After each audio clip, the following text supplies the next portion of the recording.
chronique coup de cœur, je voudrais vous parler de ce livre, Mes jardins de Paris, d'Alain Baraton aux éditions Grasset. Donc Alain Baraton, c'est le jardinier en chef de Versailles qu'on entend régulièrement sur France Inter et France 5. Dans ce livre, il recense tous les espaces verts qu'on peut trouver à Paris, les jardins, les parcs, les squares. Et pour chacun, il raconte une anecdote historique. Par exemple, il nous rappelle que le jardin des Tuileries est le plus grand et le plus ancien des parcs publics de Paris.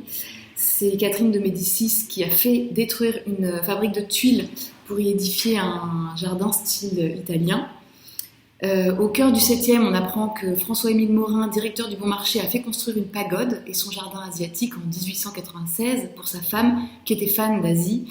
Bon, aujourd'hui, la pagode est un monument historique qui a été transformé en cinéma. On découvre par exemple que la cité du Figuier dans le 11e arrondissement est une petite enclave pavée, pleine de verdure, qui date du XVIIIe siècle. Elle abritait à l'époque des ateliers d'ouvriers qui travaillaient le métal.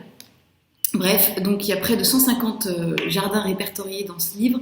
On apprend plein de choses sur l'histoire de tous ces espaces verts.